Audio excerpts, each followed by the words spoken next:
এখানে শর্ত দেওয়া হচ্ছে ঈমানা ওয়া ইহতিসাবান, ঈমানের সঙ্গে এবং সওয়াবের আশায় দুটো শর্ত দেওয়া হচ্ছে। এই শর্ত দুটো পূরণ করতে পারলেই কারো জীবনের যত গুনাহ আছে সেগুলো ক্ষমা করে দেওয়ার অঙ্গীকার করা হচ্ছে। আল্লাহ সুবহানাহু ওয়া তাআলা এটা ঘোষণা করতেছেন রাসূলুল্লাহ সাল্লাল্লাহু আলাইহি ওয়াসাল্লামের মাধ্যমে। তো আমরা গত সপ্তাহে এই বিষয়ে একটু আলোচনা শুনেছি।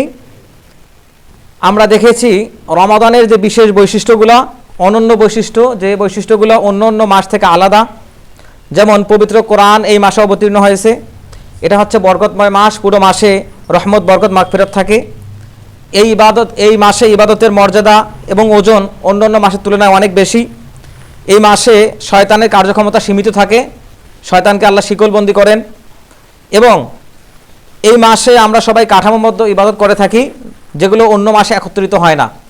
সকল ইবাদত, দান, সদাকা, হজ, উমরা, অন্য অন্য মাসের সুন্নতে মুআক্কাদাগুলো আমরা করতে পারি না। এই মাসে আমরা কিয়ামুল লাইলে সেই নফল সালাতগুলো একসঙ্গে আদায় করি। এরপর আমরা রমাদানে আরও হাদিস শুনেছি যে রমাদানে আল্লাহ সুবহানাহু ওয়া তাআলা প্রতি রাতে মানুষকে জাহান্নাম থেকে মুক্তি দেন। এরপরে আমরা সামষ্টিক তারবিয়া করি এই মাসে, যেমন সোয়াম রাখি, ইফতার করি, তারাবি আদায় করি, সাদাকা করি, জাকাতুল ফিতর আদায় করি এবং ঐক্যবদ্ধ ঈদের জামাতে সালাত আদায় করি। তো এগুলোর মাধ্যমে আল্লাহ সুবহানাহু ওয়া তাআলা একটা মৃত উম্মাহকে, এই মুসলিম উম্মাহকে যেন জীবিত করতেছেন। এবং এ মাসে কোরআন নাজিল হয়েছিল এবং এ মাসে লাইলাতুল কদর আছে। এই হচ্ছে রমাদানের অনন্য যে বৈশিষ্ট্যগুলো, সেই বৈশিষ্ট্যগুলো আমরা আলোচনা করছি। এরপর হচ্ছে মানসিক প্রস্তুতি, রমাদানের শারীরিক এবং অর্থনৈতিক প্রস্তুতি সম্পর্কে আমরা আলোচনা করছি। আজকে আমরা এই ঈমান এবং ইহতিসাব সম্পর্কে আলোচনা করে সামনে যাব ইনশাআল্লাহ তাআলা। ওমা তৌফিকি ইল্লা বিল্লাহ, আলাইহি তাওয়াক্কালতু ইলাইহি উনীব। তো আমরা প্রথম হাদিস থেকে, মান সামা রমাদানা ঈমানা ওয়া ইহতিসাবান গুফিরা লাহু মা তাকদ্দামা মিন দানবিহি, এই হাদিসের ভিতরে রাসূলুল্লাহ সাল্লাল্লাহু আলাইহি ওয়াসাল্লাম যে শর্ত দিচ্ছেন ঈমানের সঙ্গে এবং সওয়াবের আশায় আমাদের সিয়াম রাখতে হবে, রোজা রাখতে হবে, রোজা করতে হবে। আবার এই ঈমানের সাথে সওয়াবের আশায় লাইলাতুল কদর জাগতে হবে, এই ঈমানের সঙ্গে সওয়াবের আশায় আমাদেরকে কিয়ামুল লাইল আদায় করতে হবে, তখন আমাদেরকে ক্ষমা করতে বলা হচ্ছে। তো ঈমানের সাথে অর্থ কি, আমাদের এই শর্তগুলো আমাদের বিবেচনা করতে হবে। ঈমানের সাথে অর্থ কি? ঈমানের সাথে অর্থ হচ্ছে পরিপূর্ণ ঈমানের সাথে, এবং ক্ষমার শর্ত হচ্ছে পরিপূর্ণ ঈমান। পরিপূর্ণ ঈমান ছাড়া রমাদানের রোজাকে কবুল করা হবে না, ক্ষমা করা হচ্ছে না। এবং পরিপূর্ণ ঈমানের সঙ্গে সেটা করতে বলা হচ্ছে।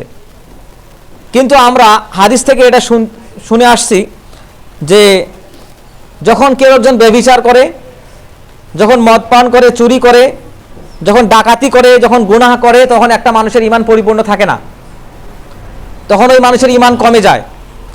সুনানে আবু দাউদে একটা হাদিসে আমরা দেখি, যখন মানুষ পাপ কাজ করে, এই যে জিনা, ব্যভিচার, মদ পান, ডাকাতি করে, তখন একটা মানুষের ঈমান তার মাথার উপর ছায়ার মতো ঝুলতে থাকে যতক্ষণ না ওই ব্যক্তি তওবা করে। রমাদান মাসে যদি কেউ এই গুনাহগুলো করে থাকে, তাহলে যখন সে গুনাহ করতেছে তখন তার কি ঈমান পরিপূর্ণ? ঈমান পরিপূর্ণ নয়। রমাদান মাসে একজন ব্যক্তি যখন এই গুনাহগুলো করতেছে তখন তার ঈমান পরিপূর্ণ নয়। তার মানে ওই সময় সে রোজা রাখতেছে না, যখন সে খারাপ কাজগুলো করতেছে। তাহলে কি পরিপূর্ণ ঈমানের সঙ্গে রোজা রাখা হইল না? শর্ত পূরণ হইল না। তার মানে রোজা এক ঘাটতি থেকে যাচ্ছে। ইমাম নববী রাহিমাহুল্লাহ বর্ণনা করছেন, মা'নাহু আন্নাহু লা ইয়াকুনু কামিলাল ঈমান, এর অর্থ হচ্ছে যে ব্যক্তির ঈমান পরিপূর্ণ নয় সে এই শর্তের মধ্যে পড়বে না। তাকে ঈমান পরিপূর্ণ থাকতে হবে, মানে সমস্ত গুনার কাজ বাদ দিতে হবে যেন ঈমান পরিপূর্ণ থাকে। এবং রমাদান এই উদ্দেশ্যে আসে, লাআল্লাকুম তাত্তাকুন, যেন আমরা মুত্তাকি হতে পারি। ইমাম তাইমি রাহিমাহুল্লাহ বলতেছেন, ইয়ানকুসু ঈমানাহু নাকসান আযীমা, যখন মানুষ এই গুনাহগুলো করে তখন তার ঈমান খুবই বেশি পরিমাণে কমে যায়। নোকসান আযীমা, সে খুব বেশি পরিমাণে ক্ষতিগ্রস্ত হয়। তাহলে যখন একটা মানুষের ঈমান পরিপূর্ণ থাকতেছে না, তখন তার যে সে সিয়াম রাখতেছে সেটা পরিপূর্ণ হচ্ছে না। এই সিয়াম রাখার ফলে যে তার সমস্ত গুনাহ মাফ হয়ে যাবে সেই শর্তের মধ্যে সে পড়তেছে না। তার মানে এই রোজা রাখা অবস্থায়, এই সিয়াম রাখা অবস্থায় আমাদেরকে সমস্ত গুনাহ থেকে দূরে থাকতে হবে। সুনানে আবু দাউদের যে হাদিসটার কথা আমি বললাম, এখানে 4290 নম্বর হাদিসে আসছে, ফাকানা আলাইহি কাযুল্লাতি ফাইদা আকলা রাজা ইলাইহি, একজন ব্যক্তি যখন এই কাবিরা গুনাহগুলো করে থাকে তখন সেই ব্যক্তির ঈমান তার মাথার উপর ছায়ার মতো থাকে। ফাইদা আকলা রাজা ইলাইহি, যখন সে তওবা করে তখন ঈমান তার কাছে আবার ফিরে আসে। তো যখন একজন ব্যক্তি সিয়াম রাখতেছে, বেবিচার করতেছে, জেনা করতেছে, চুরি করতেছে এবং মদপান করতেছে, করার পর আল্লাহর কাছে ক্ষমাও চাচ্ছে না, তওবাতুন নসুহা করতেছে না, তখন তার ঈমানের ঘাটতি থেকে যাচ্ছে এবং তার সিয়ামের ভিতরেও ঘাটতি থেকে যাচ্ছে। তাই রমাদান মাসের আমাদের প্রস্তুতির জন্য করণীয় হচ্ছে সমস্ত গুনাহ আমাদের ছেড়ে দিতে হবে। আর যারা একটা গুনাহ নিয়মিত করে থাকে, সেই গুনাহটা ছেড়ে দেওয়া তার জন্য অনেক কষ্টকর, সহজেই সে এটা ছাড়তে পারে না। যখন সে গুনাহ ছাড়তে পারে না, এই গুনাহর রেশ রমাদান মাসেও থেকে যায়। এই রমাদান মাসে যখন গুনাহ থেকে যাচ্ছে, প্রথম রমজানেই সে অপরাধ করলো, দ্বিতীয় রমজানে অপরাধ করলো। এই যে 30টা শ্রম রাখতেছি আমরা, একটা মাসের পুরোটা সময় একটা সমষ্টিগত একটা ইবাদতের মতো, এর ভিতরে কোনো একদিনও যদি সেই পাপ কাজটা করে, তার মানে তার সেই দিনের সিয়ামটা দুর্বল হয়ে যাচ্ছে, সে শর্তের বাইরে চলে যাচ্ছে। এই জন্য এই শর্তগুলো যেন আমাদের ভিতরে থাকে, আমরা যেন গুনাহ না করি, সেই জন্য আমাদের চেষ্টা করতে হবে। এখন রমাদান মাসের গুনাহ ছাড়ার প্রস্তুতি হিসেবে, গুনাহ ছাড়ার প্রস্তুতি এবং জান্নাত যাওয়ার যে আনন্দঘন মুহূর্ত, জাহান্নাম থেকে মুক্তি পাওয়ার যে আনন্দ, এই বিষয়গুলোর কথা বলে রাসূলুল্লাহ সাল্লাল্লাহু আলাইহি ওয়াসাল্লাম মানুষকে, তার সাহাবীদেরকে জান্নাতের কথা বলে জান্নাতের প্রতি আকৃষ্ট করতেন এবং জাহান্নামের কথা বলে তাকে সতর্ক করতেন, মানুষদেরকে ভয় দেখাইতেন। জান্নাতের কথা বলে মানুষদের ভিতরে আশা জাগাইতেন। এর মাধ্যমে মানুষ জান্নাতের প্রতি আকৃষ্ট হইত এবং জাহান্নাম থেকে দূরে থাকার জন্য আল্লাহর কাছে আশ্রয় চাইত। রাসূলুল্লাহ সাল্লাল্লাহু আলাইহি ওয়াসাল্লাম তার হাদিসের মধ্যে বলতেছেন, ফাইদা কানা ইয়াউমা সাওমি আহাদুকুম, যখন তোমাদের মধ্যে কোনো ব্যক্তি দিনের বেলা রোজা রাখবে, ফালা ইয়ারফুস, সে যেন কোনো অশ্লীল কাজ না করে, ইয়াউমা ইদিন, এই দিনের বেলা, ওয়ালা ইয়াসখাব, এবং কোনো যেন বিতর্কে লিপ্ত না হয়। যদি কেউ সওম রাখে, সে যেন কোনো অশ্লীল কাজ এবং বিতর্কে লিপ্ত না হয়। যখন একটা মানুষ স্বাভাবিকভাবেই খাবার খায় না, তার ভিতরে তরল যাচ্ছে না, খাদ্য যাচ্ছে না, ওই মানুষটার মেজাজ তখন একটু খিটখিটে থাকে। এছাড়াও চিকিৎসা বিজ্ঞান প্রমাণ করছে যে একটা মানুষ যখন না খেয়ে থাকে, তখন বিকালবেলা বা কোনো এক সময় তার শরীরটা কাঁপতে থাকে। মানুষের মজ্জার ভিতরে, হাড্ডির ভিতরে যে মজ্জা থাকে, লাল লাল অংশগুলো, সেই অংশে পরিশুদ্ধ রক্ত তৈরি হয়। এই সময় মানুষের পেট পরিপূর্ণ ফাঁকা থাকে, এই সময় মানুষের মেজাজ সবচেয়ে খিটখিটে থাকে। তো এই অবস্থায় একজন মানুষ যেন সহানুভূতিপূর্ণ আচরণ করে, একজন মানুষ যেন শান্ত থাকে, এই উদ্দেশ্যে রাসূলুল্লাহ সাল্লাল্লাহু আলাইহি ওয়াসাল্লাম বলতেছেন, ওয়ালা ইয়াসখাব, এবং কোনো বিতর্কে লিপ্ত হওয়া যাবে না, কোনো অশ্লীল কাজ করা যাবে না। এবং রমাদান আসলেই শয়তান যদিও বন্দী থাকে, কিন্তু আমাদের ভিতরে যে রিপুর কামনা আছে, আমরা দেখি রমাদান মাসে এই সাহারি শেষ করার পরেই মানুষ না ঘুমিয়ে ঝগড়া শুরু করে দেয়। রমাদান মাসে ঝগড়া হয় গ্রামে বেশি। তাহলে এই যে বিতর্কের কাজকর্ম, এই যে অশ্লীল কাজকর্ম, এই কাজকর্মগুলো যখন যেখানে হবে বা যে আমার সঙ্গে তর্ক করতে যাবে, তার উদ্দেশ্যে রাসূলুল্লাহ বলছেন যে তুমি তখন বলো, ইন্নী ইমরুউন সায়েম, যে আমি রোজাদার, আমি সওম রাখছি, আমি বিতর্কে যাইতে পারবো না। এবং মাসআলাগত যে বিভেদগুলোর কারণে আমরাও বিতর্কে লিপ্ত হই, সেগুলো থেকে আমাদের সতর্ক থাকতে হবে যেন আমরা এগুলোতে লিপ্ত না হই।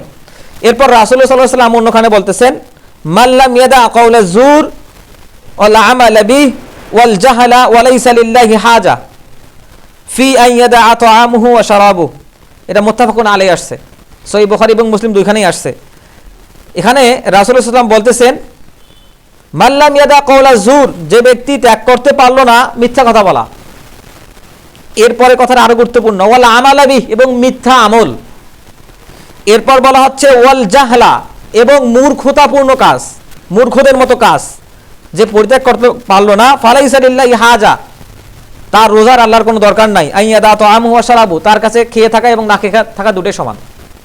তাহলে এইখানে তিনটা পয়েন্ট, একটা হচ্ছে মিথ্যা কথা বলা। মিথ্যা কথা তো সবাই বলে, কিন্তু রমাদান মাসে এই মিথ্যা কথা বলা যাবে না। রমাদান মাস আমাদের ট্রেনিং দিচ্ছে যেন রমাদান মাসের পরের মাসগুলোতে আমরা মিথ্যা কথা না বলি। আমরা কথায়, আচরণে, ইশারায়, আবেগে সবখানে মিথ্যা মিশ্রিত থাকে আমাদের। আল্লাহ সুবহানাহু ওয়া তাআলা এই মিথ্যাগুলোর কথা আমাদের জানেন। ইয়ালামু খায়িনাতাল আয়ুন ওয়া মা তুখফিস সুদূর। আমরা আমাদের চোখের ইশারায় যে মিথ্যা কথা বলি, আমাদের অন্তরে যে মিথ্যা কথা লুকায় রাখি, যে খেয়ানত করে, আল্লাহ সুবহানাহু ওয়া তাআলা এগুলো সম্পর্কে জানেন। এখন মিথ্যা অভ্যাস কোনগুলো, বা মিথ্যা কথা সবচেয়ে বেশি কোথায় বলা হয়? রমাদান মাসে সবচেয়ে বেশি মিথ্যা কথা বলা হয় রমাদানের ফজিলত সম্পর্কে। এই মাসে লাইলাতুল কদরের ফজিলত সম্পর্কে সবচেয়ে বেশি মিথ্যা প্রচলিত। রমাদানের জাল হাদিস সম্পর্কে একটা মানে আলাদা পুস্তিকায় আছে, রমাদান মাসে সবচেয়ে বেশি জাল হাদিস বিক্রি করা হয়। তাহলে যে ব্যক্তি রাসূলুল্লাহ সাল্লাল্লাহু আলাইহি ওয়াসাল্লামের নামে হাদিসের মিথ্যা অপবাদ দিচ্ছে, সেটা তো অন্য মিথ্যা কথা বলাচ্ছে, জঘন্য মিথ্যা কথা। এবং রাসূলুল্লাহ সাল্লাল্লাহু আলাইহি ওয়াসাল্লাম বলছেন, কেউ যদি তার কথা আমার নামে চালিয়ে যায় মিথ্যা কথা, তাহলে সে যেন জাহান্নামে কঠিন শাস্তির অপেক্ষা করে। তাহলে এগুলো হচ্ছে সবচেয়ে বড় মিথ্যা কথা। এরপর রমাদান মাসে আরও যেখানে বেশি মিথ্যা কথা হয় সেটা হচ্ছে, বা অন্যান্য মাসে এটা হয়, যেমন আমরা কারো বদনাম করার সময় এবং সুনাম করার সময় সবচেয়ে বেশি মিথ্যা কথা বলি। সুনাম করার সময় একটু বাড়িয়ে বলি, আর যখন বদনাম করি সেখানেও একটু বাড়িয়ে বাড়িয়ে বলি। কিন্তু রমাদান মাস আমাদের শেখাচ্ছে, এই রমাদান মাসে কারো সুনাম বদনাম বাদ দিয়ে বরং আল্লাহ সুনাম করতে হবে, আল্লাহর গুণগান করতে হবে। আল্লাহর গুণগান কিভাবে করবো? আমরা তাসবিহ তাহলিলের মাধ্যমে। আল্লাহু আকবার, সুবহানাল্লাহ, আলহামদুলিল্লাহ, আস্তাগফিরুল্লাহ, আস্তাগফিরুল্লাহ আল্লাযী লা ইলাহা ইল্লা হুয়াল হাইয়ুল কাইয়্যুম ওয়া আতুবু ইলাইহি। এই রমাদান মাসে অন্যের বদনাম বাদ দিয়ে আমাদেরকে নিজের আত্মসমালোচনা করতে হবে, যে আমার মাঝে ভুল কি আছে এটা শুধরে নেওয়ার চেষ্টা করতে হবে। কেন? রমাদান মাসে আমাদেরকে শুধরাইতে আসছে। এরপর রমাদান মাসে আমাদের প্রস্তুতি নিতে হবে, আল্লাহ সুবহানাহু ওয়া তাআলা যে মাসে কোরআন নাজিল করছেন, এই কোরআনের ঝর্ণায় আমাদের গোসল করতে হবে, প্রতিনিয়ত কোরআন তেলাওয়াত করতে হবে। এই কোরআন তেলাওয়াতের এই ঝর্ণার পানিতে গোসল যেন আমাদেরকে জান্নাতের সালসাবিল যে ঝর্ণা আছে সেই ঝর্ণা পর্যন্ত নিয়ে যেতে পারে, আমাদের সেই চেষ্টা করতে হবে। এই আমাদের নিজেদের আত্মসমালোচনা নিজেকে করতে হবে, নিজের বদনাম করতে হবে, আল্লাহর প্রশংসা করতে হবে। এবং এই যে কোরআন নাজিল হয়েছে রমাদান মাসে রাসূলুল্লাহ সাল্লাল্লাহু আলাইহি ওয়াসাল্লামের উপর, সেই কোরআনের সাথে আমাদেরকে সবসময় সঙ্গ দিতে হবে, কোরআনকে বন্ধুর মতো করে নিতে হবে এই রমাদান মাসে, যেন আমরা অন্য মাসগুলোর পাথেও এই রমাদান মাস থেকে পাই। এরপর মিথ্যা অভ্যাস কী জিনিস? আমরা মিথ্যা কথার কথা শুনলাম, মিথ্যা অভ্যাস কী জিনিস? এটা ত্যাগ করা আরও কঠিন কাজ। মিথ্যা অভ্যাস ত্যাগ করা খুব কঠিন কাজ। যেমন মিথ্যা অভ্যাসটা কাদের বেশি তৈরি হয়? সাধারণত যারা ব্যবসার পেশায় নিয়োজিত থাকে, মানে মিথ্যা বলে ব্যবসা করতে করতে এটা একদম রক্তের সঙ্গে মিশে যায়। যারা সাধারণত আইনের পেশায় জড়িত কিংবা মামলা মোকদ্দমার কাজগুলো করে থাকে, মিথ্যা কথা না হইলে মামলা মোকদ্দমা কেস ফাইলেই হয় না, মিথ্যা কথা বলাই লাগে। এখন রমাদান মাসে যদি কেউ এই যে তর্ক বিতর্কে না যায়, নিজের আত্মসমালোচনায় যদি কেউ মগ্ন হয়, যদি কারো বদনাম না করে, যদি আল্লাহর প্রশংসা করতে থাকে, তো তার মাধ্যমে কি এই মামলা মোকদ্দমায় যাওয়া হবে রমাদান মাসে? তার মানে সে সেফ থাকলো। রমাদান মাসে আমরা বাংলাদেশে অভাবনীয় একটা পরিবর্তন দেখতে পাই, মানে এইরকম পরিবর্তন বিশ্বের কোথাও আসে না। যেমন গত রমাদানে আমরা, এটা আপনারা নেট সার্চ দিলেই দেখতে পাবেন, গত রমাদানে আরব আমিরাতে প্রায় 10,000 পণ্যের মূল্য কমানো হয়েছিল। 10,000 পণ্য, মানে ওই দেশে যত পণ্য আছে সকল পণ্যের দাম কমানো হয় রমাদান মাসে। গত রমাদানে কাতারে প্রায় 1,000 পণ্যের দাম কমানো হয়েছিল, 1,000 পণ্য। সৌদিতে প্রায় 200 পণ্যের দাম কমানো হয়েছিল। আরব বিশ্বের প্রায় প্রতিটি দেশে কোনো পণ্যের দামে 70% পর্যন্ত কমানো হয়। কিন্তু আমাদের বাংলাদেশে এবারে রমাদানে আমরা দেখতেছি গুটি কতক কোম্পানির ব্যবসায়ী, তারা রমজান মাসে ব্যবসা করবে বলে রমজান মাসের যে পণ্য এগুলো সাগরে আটকাই রাখছে। প্রায় কত জানি 600-র মতো জাহাজ, 600টার মতো জাহাজ সমুদ্র বন্দরে আটকায় রাখছে 40 দিন ধরে, এখনো নিয়ে আসেন এই দেশে। প্রতিদিন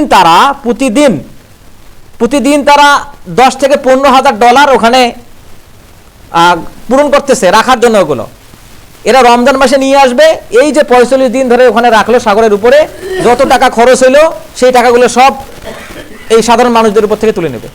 এটা হচ্ছে বাংলাদেশের ব্যবসায়ী চরিত্র। এখনো সেই মালগুলো সমুদ্র বন্দরে আসে নাই, সমুদ্রে রাখা আছে। রমজান মাসে নিয়ে আসবে, পণ্যের দাম বাড়াবে, মানুষের নাভিশ্বাস উঠবে, মানুষ পরিশ্রম করতে বাধ্য হবে, ইবাদতের সময় দিতে পারবে না। কতটা ক্ষতি হচ্ছে চিন্তা করেন। এই আমাদের বাংলাদেশের মানুষদের মানসিকতা যদি পরিবর্তন না হয়, কোনোভাবেই দেশে ইসলাম কায়েম সম্ভব না। আমরা যে মাধ্যমে চেষ্টা করে যাচ্ছি, এত হুলস্থুল কাণ্ড হচ্ছে, কোনোভাবেই সম্ভব না। মানুষের মানসিকতা হচ্ছে সবচেয়ে বড় পরিবর্তন। মানুষের বিবেক। এই হচ্ছে বাংলাদেশের পরিবর্তন। আমরা রমাদান মাসে বাংলাদেশের এই পরিবর্তনগুলো দেখি। তাহলে আমাদের মানসিকতার উন্নতি আর কবে হবে? কবে আমরা আরো মানুষ হইতে শিখব? এখন যারা এই মিথ্যা পণ্যের মূল্য নির্ধারণ করতেছে, জনগণকে শোষণ করতেছে এবং সেই মিথ্যা মূল্যে প্রতিদিন তারা পণ্য বিক্রি করবে রোজা উপলক্ষে, তাহলে তাদের রোজা কতটুকু হচ্ছে চিন্তা করে দেখেন, যারা এই মিথ্যা কাজগুলোতে নিয়োজিত আছে। এরপর মূর্খতা কি জিনিস? রমাদানে যে মূর্খতা ত্যাগ করতে আমাদের বলা হইল, আমাদের আত্মা মূলত বিদ্রোহী আত্মা। আল্লাহ সুবহানাহু ওয়া তাআলা পবিত্র কোরআনের মধ্যে বলতেছেন, ইন্নান নাফসাল আম্মারাতুম বিসু, মানুষের অন্তর মন্দ কর্মপ্রবণ, খারাপ কাজের প্রতি বেশি ধাবিত হয়। এই যে সারা বছর আমরা পাপ করতেছি, আমাদের আত্মা বিদ্রোহ করতে করতে ক্লান্ত হয়ে গেছে, আমাদের ইবাদতে আমাদের মন বসে না, আমরা কোরআন তেলাওয়াতে মজা পাই না, সালাতে আমরা বেশি সময় দিতে চাই না, ভালো কথা বললে মনেই হয় না এটা শোনা দরকার, আবার বলে কি তুই হাজি হইছিস। মানে এই যে কথাগুলো মানুষের ভিতর থেকে কখন আসে? তখনই আসে যখন একটা মানুষ পাপ কাজ করতে করতে ক্লান্ত হয়ে যায়, তার ভিতরে আর ভালো কথা ঢুকতে চায় না। কেন?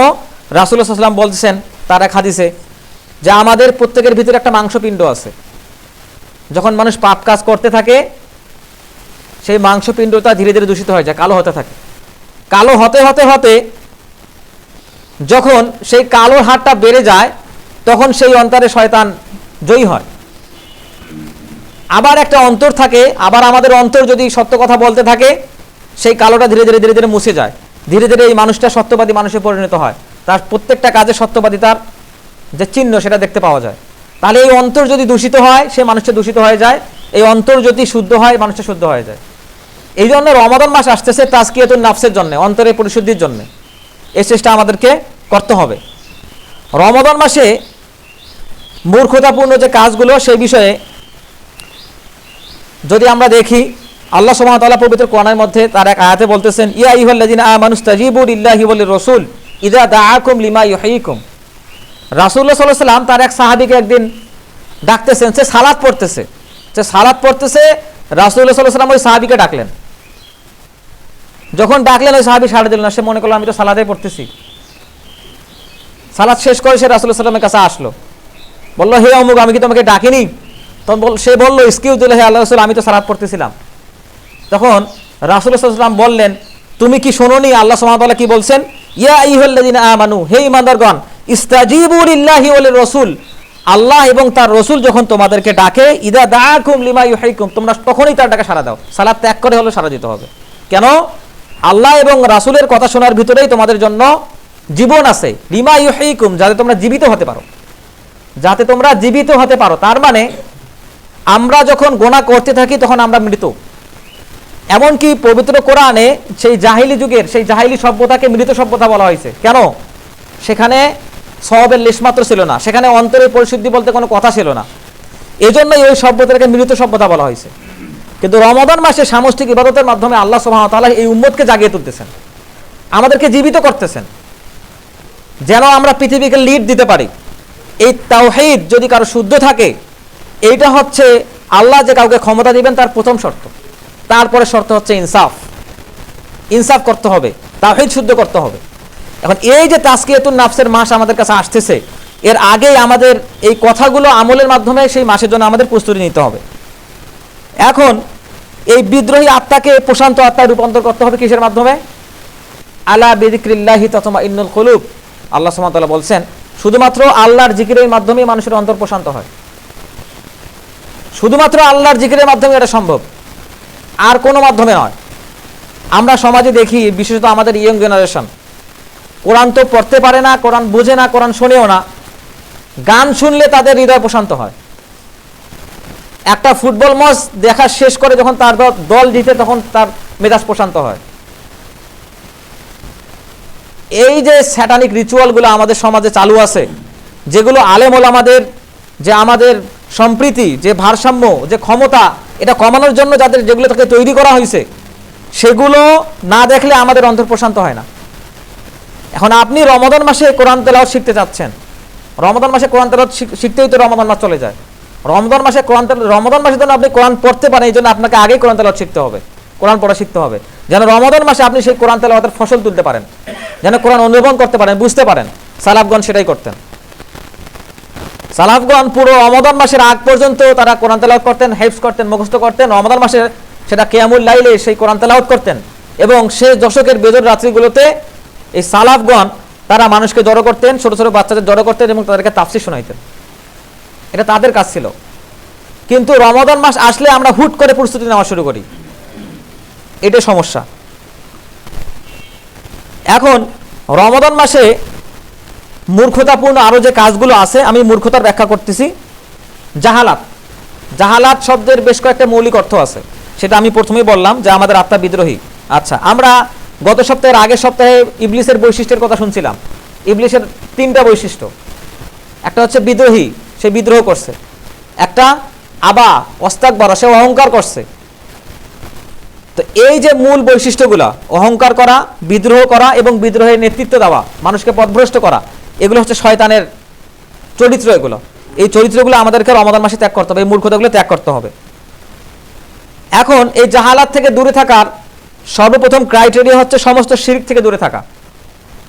সমস্ত শিরক থেকে দূরে থাকতে হবে। আমাদের কথায় কাজে সবখানে আমরা শিরক করে থাকি। যেমন রমাদান মাসে অন্যান্য মাসের তুলনায় আমরা বেশি ইবাদত করে থাকি। যখন আমরা বেশি ইবাদত করি, যেমন অন্যান্য মাসে সুন্নতে মুআক্কাদা যেগুলো ছিল, আল্লাহ রাসূল সাল্লাল্লাহু আলাইহি ওয়াসাল্লাম এগুলো কি বাসায় পড়তেন কিনা? বাসায় পড়ে মসজিদে আসতেন। এগুলো কেন করতেন? তার ভয় হইতো যদি এটা লোক দেখানো ইবাদত হয়ে যায়, এবং বাসাটা যেন মৃত না হয়ে যায়, বাসাটাও যেন জীবিত থাকে, পরিবারটাও যেন আমার সালাত দেখে, তারাও যেন সালাতে মনোযোগী হয়। অনেকগুলো হিকমা আছে এখানে। কিন্তু আমরা রমাদান মাসে যে সামষ্টিক ইবাদতগুলো করে থাকি, কোরআন তেলাওয়াত করে থাকি, লাইলাতুল কদর জেগে থাকি, দান করে থাকি, কিয়ামুল লাইল আদায় করে থাকি, এগুলোতে কি লোক দেখানোর সম্ভাবনা থাকতে পারে কিনা? রমাদান মাসে এই জন্যই এই জাহালাত কিংবা এই মূর্খতাপূর্ণ কাজগুলো থেকে বেশি দূরে থাকতে হবে। মনে যেন লেশমাত্র এটা না আসে যে আমার নিজেকে একটু ভালো মনে হচ্ছে, মানুষ একটু ভালো বলুক, আমি দীর্ঘ সময় সালাত আদায় করতে পারি, দীর্ঘ সময় সিজদায় থাকি, এই যে আত্মতুষ্টি, এটা যেন মনে না আসে, সতর্ক থাকতে হবে।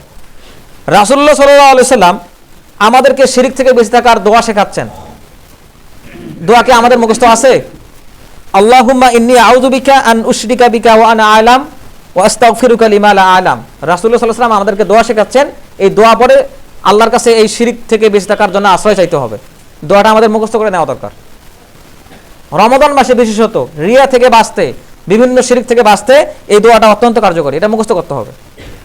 এই দোয়াটা আল্লাহুম্মা ইন্নী আউযু বিকা আন উশরিকা বিকা ওয়া আনা আ'লাম ওয়া আস্তাগফিরুকা লিমা লা আ'লাম, শিরক থেকে বেঁচে থাকার দোয়া।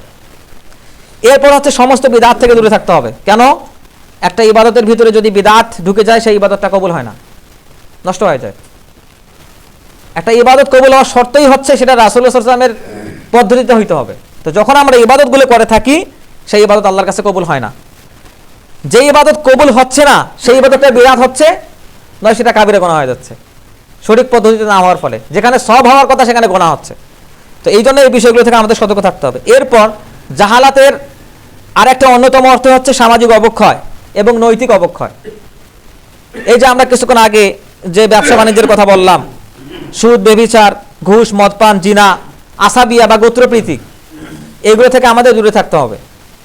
তো এই সব আমল, যে আমলগুলোর কথা আমি বললাম, জাহালাত, মূর্খতা, তারপর হচ্ছে শিরিক, বিদআত, সমস্ত পাপ কাজ, বিতর্ক, এই কাজগুলো আমাদের ঈমানকে সংকীর্ণ করে দেয়, আমাদের ঈমানে কমতি ঘটায়। কিন্তু আপনাদেরকে আমি একটা ইবাদতের কথা বলতে চাই। একটা ইবাদত আছে যে ইবাদত হচ্ছে ঈমানের অর্ধেক। এই ইবাদতটা আল্লাহর কাছে যে আমরা সাহায্য চাই তার আওতায় আমাদেরকে নিয়ে আসে। আল্লাহ আমাদের সাহায্য করবেন, এই ইবাদতটা করলে আমরা আল্লাহর সাহায্যের আওতায় চলে যাই। এটা এমন একটা ইবাদত, এটা অন্য অন্য ইবাদতগুলোর প্রতি আমাদেরকে মনোযোগী করে তোলে। এটা এমন একটা ইবাদত যে ইবাদতটা আমাদেরকে খারাপ কাজ থেকে দূরে রাখে, খারাপ কাজ আমাদের জন্য কঠিন করে দেয়। এটা এমন একটা ইবাদত, কেউ যদি এই ইবাদত সঠিকভাবে করে, তো সালাফগণ বলছেন তাহলে তাকে সে যেন সালাত কায়েম করলো, তার মর্যাদা দেওয়া হয়। এই ইবাদত এমন একটা ইবাদত, এই ইবাদত করে যদি কেউ ঘুমায়, রাসূলুল্লাহ সাল্লাল্লাহু আলাইহি ওয়াসাল্লাম বলছেন তাকে রাত্রিবেলা ফেরেশতারা পাহারা দেয়। কোন ইবাদত এটা? এটা কোন ইবাদত বলতে পারবেন?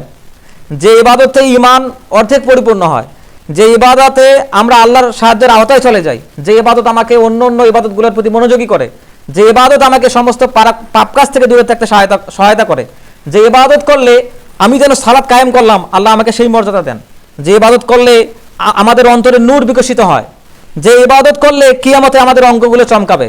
এবার পারবেন ওযুর মাধ্যমে, ওযুর মাধ্যমে আমাদের ঈমানের অর্ধেক পরিপূর্ণ হয়ে যায়। রাসূলুল্লাহ সাল্লাল্লাহু আলাইহি ওয়াসাল্লাম বলছেন আত-তাহুরু শাতরুল ঈমান, সহিহ বুখারীর হাদিস। এই উজুর ফলে আমাদের ঈমানের অর্ধেকটা পূর্ণ হয়ে যায়। এই উজুর ফলে আমি যখন উজুর ভিতরে থাকি তখন আল্লাহ সুবহানাহু ওয়া তাআলা আমাকে সাহায্য করেন, আমি ধীরে ধীরে ভালো কাজগুলোর প্রতি ধাবিত হই। এই উজুরে নষ্ট হয়ে যাবে, এটা না করি। এই উজুর কারণে আমি কোরআন তেলাওয়াতের প্রতি মনোযোগী হই। এই উজুর ফলে মাথায় টুপি থাকলে কেউ সিগারেট মুখে দিতে একটু ভয় পায়, একটু লজ্জা লাগে, বিবেক কাজ করে না, রে এটা হবে না। দাড়ি রেখে মানুষ ফাহিশা কথা বলতে ভয় পায়, বিবেক বোধ কাজ করে তার, এই সুন্নতগুলো তাকে খারাপ কাজ থেকে বাধা দেয়। তো যখন আমরা উজু করি এর জন্য আমাদের অন্তরে নূর বিকশিত হয়। যখন আমরা উজু করি এই অঙ্গগুলো কিয়ামতের দিন চমকাবে। রাসূলুল্লাহ সাল্লাল্লাহু আলাইহি ওয়াসাল্লাম আমাদেরকে ওই হাউজে কাউসারের দিকে ডাকবেন, এটা দেখেই এই উজুর অঙ্গগুলো যখন চমকাবে, কেউ যখন কোনো মুসলিম যখন জাহান্নামে যাবে, সেটা দেখে তাকে বের করে নিয়ে আসাবে জাহান্নাম থেকে, তারপর আবে হাতে গোসল করে তাকে জান্নাতে দেওয়া হবে। চিন্তা করেন এই কি উজু, কি ফজিলত এটা। এরপর কি হবে, যখন আমরা উজু করতেছি তখন আমাদের হাতের গোনা ঝরে যাচ্ছে, আমাদের চেহারার চোখের গোনা ঝরে যাচ্ছে, আমাদের পায়ের গোনা ঝরে যাচ্ছে। এই উজুর মাধ্যমে শুধু শারীরিক পবিত্রতা নয়, বরং অন্তরে পরিশুদ্ধ হচ্ছে। আল্লাহ সুবহানাহু ওয়া তাআলা আমাদের সেই তৌফিক দান করুন। এরপর এই যে আমরা গোনামুক্ত হচ্ছি উজুর মাধ্যমে, এটা মুত্তাফাকুন আলাইহি একটা হাদিস আসছে যে ইন্নী উম্মতি ইয়াদউনা ইয়াউমাল কিয়ামাতি গুররাম মুহাজ্জিলিনা মিন আসারিল উজু, যে কিয়ামতের দিন আমার উম্মতকে ডাকা হবে গুররাম মুহাজ্জিলিনা মিন আসারিল উজু, সে যে উজু করছে তার অঙ্গ চমকাইতে থাকবে, এটা দেখে তাকে ডাক দেওয়া হবে। মুত্তাফাকুন আলাইহি, বুখারী মুসলিমের হাদিস। এরপর বলতেছেন সহিহ মুসলিমে আসছে 234 নম্বর হাদিসে, মা মিনকুম মিন আহাদিন ইয়াতাওয়াদ্দাউ ফায়ুবলিগুল উযুআ, যখন কেউ তোমাদের মধ্য থেকে প্রকৃষ্ট রূপে উজু করে, সুম্মা ইয়াকুলু, তারপর বলে আশহাদু আল্লা ইলাহা ইল্লাল্লাহু ওয়া আন্না মুহাম্মাদান আবদুহু ওয়া রাসূলুহু, ইযা ফুতিহাত লাহু আবওয়াবুল জান্নাতিস সামানিয়াহ, যখন কেউ উজু করার পরে এই দোয়াটা পড়ে আশহাদু আল্লা ইলাহা ইল্লাল্লাহু ওয়া আন্না মুহাম্মাদান আবদুহু ওয়া রাসূলুহু, তখন সে এমন স্তরে পৌঁছে যায় যেন জান্নাতের 8টা দরজাই তাকে ডাকতেছে। সুবহানাল্লাহি ওয়া বিহামদি। এরপর কি হবে, এরপর হবে ইয়াদখুলু মিন আইয়ুহা শাআ, তারপর তার যে দরজা দিয়ে ঢুকতে তার খুশি হয় সেই দরজা দিয়ে সে ঢুকবে। উজুর ফজিলত, এই উজুর ফজিলত সম্পর্কে আরো অনেক হাদিস আসছে। সহিহ বুখারী মুসলিমে সবচেয়ে বেশি হাদিস আসছে এই উজুর ফজিলত সম্পর্কে। এবং আমি আপনাদের সামনে কিছুক্ষণ পূর্বে রমাদান মান সামা মান কামা লাইলাতুল কদর যে হাদিসগুলো বললাম, এগুলো মুত্তাফাকুন আলাইহির হাদিস। এরপর বলা হচ্ছে এই উযু সম্পর্কে বলা হচ্ছে যে মান তাআদ্দা হাকাযা গুফিরা লাহু মা তাকাদ্দামা মিন দানবিহি ওয়া কানা সালাতুহু ওয়া মাশুহু ইলাল মাসজিদিন নাফিলা, যখন কেউ প্রকৃষ্ট রূপে পরিপূর্ণভাবে উযু করে, যেভাবে রাসূলুল্লাহ সাল্লাল্লাহু আলাইহি ওয়াসাল্লাম উযু করছেন, তখন কি হয়, গুফিরা লাহু মা তাকাদ্দামা মিন দানবিহি, তখন তার সমস্ত গুনাহ ক্ষমা করে দেওয়া হয়। সুবহানাল্লাহি ওয়া বিহামদিহি। ওয়া কানা সালাতুহু, এরপর যখন সে সালাতে যাওয়ার সময় কি হয়, তাকে তার জন্য একটা করে নেকি লেখা হয়, একটা গুনাহ ক্ষমা করা হয় এবং তার মর্যাদা বৃদ্ধি করা হয়। যখন এটা বলা হচ্ছে এবং মসজিদে গিয়ে যে আমরা সালাত আদায় করতেছি, এই সমস্ত ইবাদত ফরজ সহ সবগুলো নফলের মধ্যে গণ্য করা হচ্ছে। ফরজ তো আদায় করতেইছি, বরং উজু করে যে আমি মসজিদে আসতেছি, এই জন্য এই সমস্ত ইবাদতের ভিতরে ফরজ ইবাদত থেকেও আমাদেরকে নফলের সব দেওয়া হচ্ছে। সুবহানাল্লাহি ওয়া বিহামদিহি। তো এই হাদিসগুলো বুখারী মুসলিমের হাদিস সবগুলোই। তো এখন আমরা এই হাদিস থেকে কি শিক্ষা নিতে পারি? আমাদের এই হাদিসগুলো থেকে যে শিক্ষা নিতে হবে সেটা হচ্ছে, আমরা রমাদান মাসে যখন এই হাত পা চোখ মুখ ধুইতে যাব, কাজ করছি একটু হাত ধোবো, জমি থেকে আসছি একটু হাত পরিষ্কার করবো, পা ধোবো, যখনই সুযোগ হবে, যখনই হাত পা ধুইতে যাব, তখনই রমাদান মাসে উজু করে নেওয়ার চেষ্টা করতে হবে। এটা খুব কার্যকরী জিনিস। যখন আমরা এটা করব, রমাদান মাসে আমার দ্বারায় যে অহেতুক পাপগুলো হয়ে যাচ্ছে, বা আমি না চাইতেও যে পাপগুলো করে ফেলতেছি, আল্লাহ সুবহানাহু ওয়া তাআলা আমাদেরকে সাহায্য করবেন কিনা। আমি তো পবিত্র আছি, পবিত্র থাকার অর্থই হচ্ছে আমি পবিত্র থাকতে চাচ্ছি। আমি যখন চাই তখনই না আল্লাহ সুবহানাহু ওয়া তাআলা আমাকে সাহায্য করবেন। আমি চেষ্টা করতেছি, লা ইউকাল্লিফুল্লাহু নাফসান ইল্লা উসআহা, আমি যেটা আমার চেষ্টার বাইরে সেটা তো আল্লাহ সুবহানাহু ওয়া তাআলা আমাকে ক্ষমা করবেন। আর আমি চেষ্টা করতেছি পবিত্র থাকার, তার মানে পাপ কাজ থেকে আল্লাহ সুবহানাহু ওয়া তাআলা আমাকে রক্ষা করতেছেন। এই জন্যই আমাদেরকে এই উজুর প্রতি মনোযোগী হতে হবে এই রমাদান মাসে। এরপর বলা হচ্ছে এখানে সাহাবীদের এবং তাবিঈদের অনেক আমল চলে আসছে। যেমন বলা হচ্ছে মান হাফাযা আলা তুহুরি আকরামাহু বিল্লাহি বিসসালাহ। এখানে বলা হচ্ছে যদি কেউ তার ওযু হেফাজত করে। ওযু হেফাজত করার অর্থ কি? ওযু হেফাজত করার অর্থ হচ্ছে আমার ওযু নষ্ট হয়ে গেছে, আমি আবার ওযু করে নিলাম। ওযু হেফাজত করার অর্থ হচ্ছে আমার ওযু আছে, আমি আবার ওযু করে নিলাম। এখানে বলা হচ্ছে যদি কেউ ওযু হেফাজত করে, কখন? আকরামাহুল্লাহু বিসসালাহ, যখন মানুষের উজু করতে কষ্ট হয়, এই ঠান্ডায় উজু করতে পারতেছে না, এই কষ্টের সময়ে যে ব্যক্তি উজু করে, আল্লাহ সুবহানাহু ওয়া তাআলা সালাত যে সে আদায় করবে এই তৌফিক দিয়ে আল্লাহ সুবহানাহু ওয়া তাআলা তাকে সম্মানিত করেন। সুবহানাল্লাহ। তার মানে প্রকৃষ্টরূপে উজু করতে হবে, যেটা আমাদের গুনাহ ক্ষমা করিয়ে দিচ্ছে। সাঈদ ইবনুল মুসাইয়িব রাহিমাহুল্লাহ, মানে তাবিঈদের সর্দার বলা হয় ওনাকে, এটা হচ্ছে তার কথা যেটা বললাম কিছুক্ষণ আগে। এরপর এখানে বলা হচ্ছে মান বাতা তাহিরান বাতা ফি শিফাইল মালাক। এখানে বলা হচ্ছে যে যদি কেউ উজুর ভিতরে থাকে এবং উজুর উপরে রাত্রি যাপন করে, তখন ফেরেশতারা তাকে পাহারা দেয়, তার কেউ কোনো ক্ষতি করতে পারে না। আমরা কিছু 2 সপ্তাহ আগেই যে আলোচনা করে আসলাম, যখন কেউ অপবিত্র অবস্থায় রাত্রি যাপন করে তখন তার উপর জাদুগুলো ক্রিয়া করে, তখন খন্নাসেরা তার উপর আক্রমণ করলে সেটা ব্যর্থ হতে পারে না। কিন্তু যখন আমরা উজু অবস্থায় আয়াতুল কুরসি পাঠ করে ঘুমাই, যখন আমরা সূরা ইখলাস ফালাক নাস পাঠ করে ঘুমাই, তখন এই জাদুগুলো, এই বিষক্রিয়াগুলো আমাদের উপর কাজ করতে পারে না, শয়তান আমাদের উপর কাজ করতে পারে না। এই বর্ণনা থেকে আমরা এটা পাইলাম। এরপরে এখানে কিতাবুত তাহারাতে ইবনে আবিদ দুনিয়া বলতেছেন যে মান তাওয়াদ্দা ফা আহসানা উযুহু, যে ব্যক্তি প্রকৃষ্টরূপে উজু করে, সুম্মা ক্বালা আশহাদু আল্লা ইলাহা ইল্লাল্লাহু ওয়াহদাহু লা শারীকা লাহু ওয়া আশহাদু আন্না মুহাম্মাদান আবদুহু ওয়া রাসূলুহু আল্লাহুম্মা জাআলনি মিনাত তাওয়াবিনা ওয়া জাআলনি মিনাল মুতাতাহহিরিন। আল্লাহুম্মা জাআলনি মিনাত তাওয়াবিনা, হে আল্লাহ আপনি আমাকে তওবাকারীদের অন্তর্ভুক্ত করুন, ওয়া জাআলনি মিনাল মুতাতাহহিরিন, এবং আমাকে পবিত্র মানুষদের অন্তর্ভুক্ত করুন। উজুর শেষে যদি কেউ এই দোয়াটা পড়ে, তখন কি হয়? ফুতিহাত লাহু আবাবুল জান্নাতি সামানিয়া, তখন তার জন্য জান্নাতের 8টা দরজাই খুলে যায়। আমরা এর আগের আলোচনায় শুনেছি যে আবু বকর রাদিয়াল্লাহু আনহু এমন একজন মানুষ, রাসূলুল্লাহ সাল্লাল্লাহু আলাইহি ওয়াসাল্লাম ঘোষণা করছেন যে আবু বকরকে জান্নাতের 8টি দরজায় তাকে ডাকতে থাকবে, কিন্তু আমরা উজুর মাধ্যমে সেই ফজিলতটা পাচ্ছি। চিন্তা করে দেখেন, সাধারণ একটা আমল। এই জন্য রমাদান মাসে শরীর এবং এই মনের যে পবিত্রতা, এর জন্য আমাদের অবশ্যই এই উজুর সঙ্গে থাকতে হবে, সবসময় উজুর সঙ্গে থাকতে হবে, যেটা আমাদেরকে ভালো কাজের প্রতি মনোযোগী করবে এবং খারাপ কাজ থেকে দূরে রাখবে। একটা অস্ত্রের মতো, এই অস্ত্র আমাদের প্রয়োগ করতে হবে। এখন যখন আমরা শরীর এবং মনের পবিত্রতা শেষে উজু করে মসজিদে আসতেছি, তখন আমরা কি করতেছি? আসলেই তখন আমরা হাউজে কাউসারের পানি আমার জন্য নিশ্চিত করতেছি। তখন আমরা কি করতেছি? তখন জান্নাতের দরজাগুলো যেন আমার অপেক্ষায় আছে, আমি মৃত্যুবরণ করার পরে সেখানে ইচ্ছা মতো ঢুকতে পারবো, যেগুলো হাদিস থেকে আমরা পাইলাম। আমরা যখন উজু করে মসজিদে আসতেছি, তখন এই মসজিদে আসার সময় আমি যে পৃথিবীর মাটিতে হাঁটতেছি, তো আমার এটা মনে হতে পারে আমি জান্নাতের মাটিতে হাঁটতেছি। আল্লাহ সুবহানাহু ওয়া তাআলার মেহমান হয় আমি মসজিদে আসতেছি, তার মানে জান্নাতেই তো হাঁটতেছি। যখন আমি জান্নাতে হাঁটতেছি, পৃথিবীর মাটিতে হেঁটে মসজিদে আসতেছি, তখন রাসূলুল্লাহ সাল্লাল্লাহু আলাইহি ওয়াসাল্লাম আমাদেরকে একটা দোয়া শেখাচ্ছেন, মানে উজু শেষ করে মসজিদে আসতে আসতে এই দোয়াটা পড়া লাগে। দেখেন এই দোয়াটাই রাসূলুল্লাহ সাল্লাল্লাহু আলাইহি ওয়াসাল্লাম আমাদের কি শেখাচ্ছেন, আল্লাহুম্মা জাআল ফি কলবি নূরা, হে আল্লাহ আমার অন্তরে নূর দান করেন।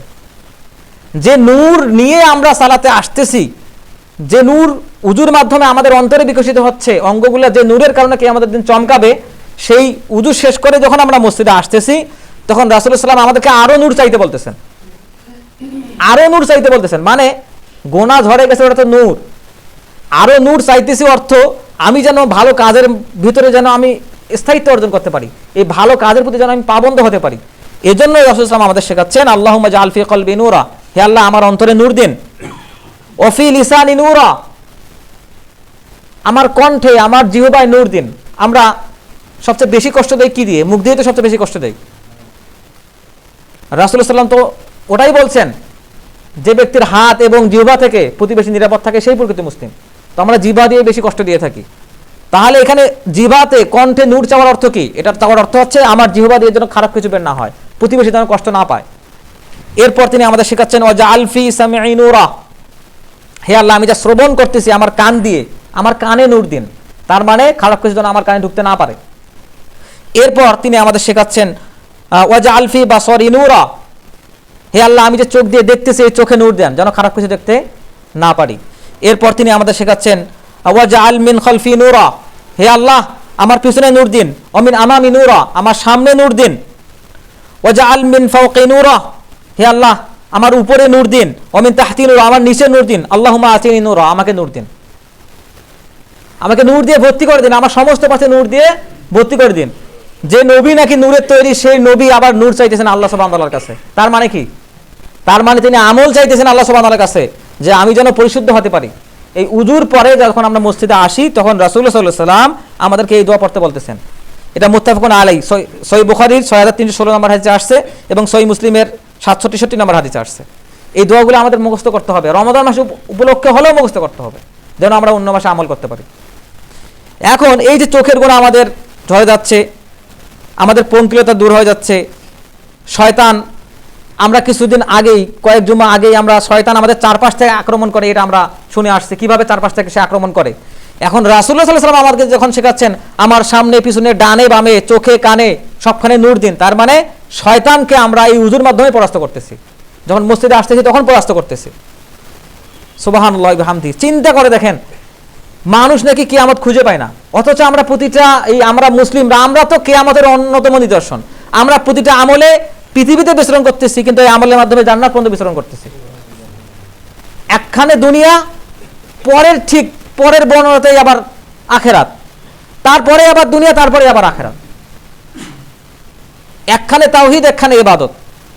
এই যে বিষয়গুলো, এই বিষয়গুলো যখন আমরা আমাদের পবিত্রতার জন্য ব্যবহার করব, আল্লাহ সুবহানাহু ওয়া তাআলা তার এক আয়াতের মধ্যে বলতেছেন, এই উজুকে কেন্দ্র করেই হয়তো কথাটা বলছেন, আমাদের সেটাই মনে হতে পারে। দেখেন কি বলতেছেন আল্লাহ সুবহানাহু ওয়া তাআলা, ইয়াউমা তারাল মুমিনিনা ওয়াল মুমিনাত, কিয়ামতের দিন মুমিন নারী এবং পুরুষরা দেখতে পাবে, ইয়াসআ নূরুহুম বাইনা আইদিহিম, তাদের সামনে এবং ডানে নূর ছড়াছড়ি করতেছে।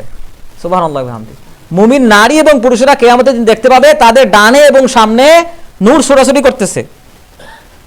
ইয়াসআ বাইনা আইদিহিম ওয়া বিআইমানিহিম বুশরা লাকুমুল ইয়াউমা জান্নাত, সেদিন তাদেরকে জান্নাতের সুসংবাদ দেওয়া হবে। তাহলে কিয়ামতের দিন ডান হাতে আমল নেওয়া এবং সামনে নূর দেখার অর্থ হচ্ছে আমি পরীক্ষায় পাশ করে গেছি। তাহলে কোন কাজের মাধ্যমে আমরা সবচেয়ে বেশি নূর অর্জন করতে পারি? ওযুর মাধ্যমে। এই ইবাদতগুলো হচ্ছে একটা নূর, যার যত নূর বেশি হবে সে তত তাড়াতাড়ি ফুলসিরাত অতিক্রম করতে পারবে। এই নূরের গতিতে, এই নূরের কারণে, এই ইবাদতের কারণে, এই আমলের কারণে। তাহলে যে ইবাদত আমাদেরকে এই আমলগুলোর প্রতি আগ্রহী করে তুলতেছে, খারাপ কাজ থেকে বিরত রাখার সাহায্য করতেছে, আল্লাহর সাহায্যের আওতায় নিয়ে আসতেছে, সেই ইবাদত আমাদের করতে হবে কিনা? আল্লাহ সুবহানাহু ওয়া তাআলা আমাদেরকে পুরো রমজান মাস উজুতে থাকার তৌফিক দান করুন। যখনই আমাদের উজু নষ্ট হয়ে যাবে তখনই যেন আমরা উজু করার প্রতি সচেষ্ট হই। আল্লাহ সুবহানাহু ওয়া তাআলা আমাদের সেই তৌফিক দান করুন।